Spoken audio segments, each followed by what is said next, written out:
بسم اللہ الرحمن الرحیم۔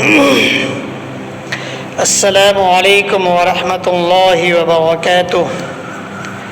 24ویں تراویح۔ آج کا بیان 28ویں پارے کی تلاوت پر مبنی ہے۔ ارشاد باری تعالیٰ ہے، کبھی کسی حال میں بھی بیوی کو ماں کہہ کر مخاطب کرنا بڑی نامعقول بات ہے۔ جب تک اس حماقت کا مقررہ کفارہ ادا نہیں کیا جائے گا، بیوی شوہر پر حرام رہے گی، اور اس کا کفارہ ایک باندی یا غلام کا آزاد کرنا، یا 2 مہینے متواتر روزے رکھنا، یا 60 مسکینوں کو کھانا کھلانا ہے۔ اس کے بعد آداب مجلس کی تعلیم دی گئی ہے کہ آپس کی سرگوشیوں میں پیغمبر علیہ السلام کی مخالفت اور گناہ و زیادتی کی باتیں نہ کیا کرو۔ کانا پھوسی اور سازش شیطانی فعل ہے۔ محفل کی نشست و برخاست میں آداب کو ملحوظ رکھنا چاہیے۔ پھر اس کے بعد سورہ حشر شروع ہو جاتی ہے۔ ارشاد ہوا کہ سچے اور ایماندار وہ لوگ ہیں جو اپنے پیغمبر اور خدا کی راہ میں ہجرت کرنے والوں کی مدد کرتے ہیں، اور باوجود خود حاجت مند ہونے کے اس کی دستگیری پر اپنا دل تنگ نہیں کرتے، بلکہ خوش دل رہتے ہیں، برخلاف منافقوں کے کہ یہ لوگ شیطان جیسی فطرت کا مظاہرہ کرتے ہیں۔ پہلے بداعمالی کی ترغیب دیتے ہیں، پھر یہ کہہ کر دور ہٹ جاتے ہیں کہ اے گمراہوں، اب ہم سے تمہارا کوئی سروکار نہیں، تم جانو اور تمہارے اعمال۔ لوگوں، قرآن سے نصیحت حاصل کرو۔ اگر یہ صحیفہ پہاڑ پر نازل کیا جاتا تو وہ خوف خدا بندی سے ریزہ ریزہ ہو جاتا۔ پھر اس کے بعد سورہ ممتحنہ شروع ہوتی ہے۔ ارشاد ہوا کہ اب ہجرت کرنے کے بعد کفار مکہ سے کوئی معاملہ جاری مت رکھو، وہ دشمن دین ہیں، ہرگز تمہارے دوست نہیں بن سکتے۔ کافر پر اعتبار کرنا غلط ہے، کیونکہ وہ تمہارے دوبارہ کافر بن جانے میں دلچسپی رکھتے ہیں۔ پاک صاف مومن عورتیں اگر ہجرت کر کے آئیں تو بعد آزمائش ان کو اپنے معاشرے میں داخل کر لو، ورنہ کفار کی طرف واپس کر دو۔ پھر اس کے بعد سورہ صف شروع ہوتی ہے۔ ارشاد ہوا کہ مومنوں، تم ایسی باتیں کیوں کہا کرتے ہو جو کیا نہیں کرتے؟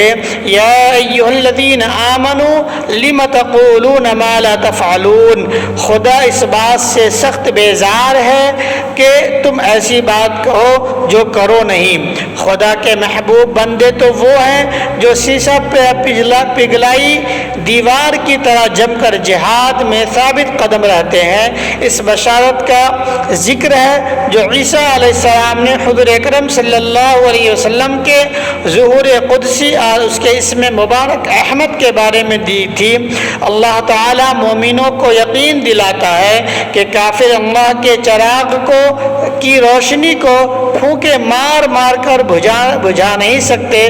عنقریب مومنوں، عنقریب تمہیں فتح نصیب ہوگی۔ پھر اس کے بعد سورہ جمعہ شروع ہوتی ہے۔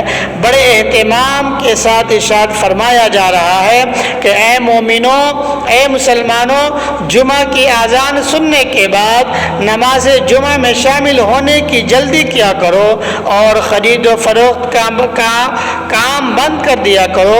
نماز جمعہ کے فارغ ہونے کے بعد بے شک اپنی روزی کمانے میں مشغول ہو جاؤ، کیونکہ اللہ تعالیٰ بہترین روزی دینے والا ہے، بہترین رزق کا مالک ہے۔ پھر اس کے بعد سورہ منافقون شروع ہوتی ہے۔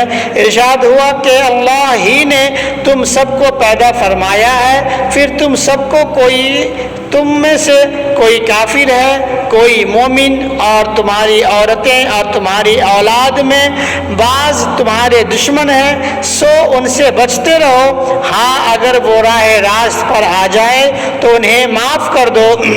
بے شک تمہارا مال اور تمہاری اولاد آزمائش کی چیز ہے۔ پھر اس کے بعد سورہ طلاق کا آغاز ہوتا ہے۔ ارشاد ہوا کہ اگر عورتوں کو طلاق دینا ہو تو ان کی پاک حالت میں ان کو طلاق دو اور عدت کی مدت کا حساب رکھو۔ دوران عدت ان کا باہر نکلنا بے حیائی ہے۔ عدت کی مدت 3 مہینہ ہے اور حاملہ کی مدت وضع حمل ہے۔ حاملہ مطلقہ عورت کو وضع حمل تک خرچ دینا شوہر کی ذمہ داری میں ہے۔ پھر اس کے بعد سورہ تحریم شروع ہوتی ہے۔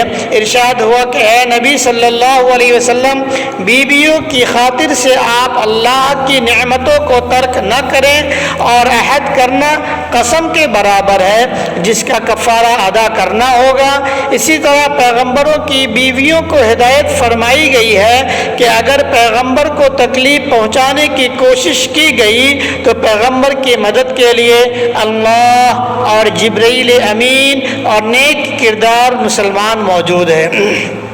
اللہ رب العزت ہمیں بھی اور آپ سب کو بھی پیغمبر صلی اللہ علیہ وسلم سے محبت کرنے والا، ان سے اخوت اور ان سے اچھا سلوک کرنے والا بنائے، ان کی سنتوں پر عمل کرنے والا بنائے، اور ایسے اعمال سے، ایسے کردار سے، ایسے فعل سے ہماری اور آپ کی حفاظت فرمائے جس سے ہمارے نبی صلی اللہ علیہ وسلم کو تکلیف پہنچتی ہو اور ان کو دکھ ہوتا ہو۔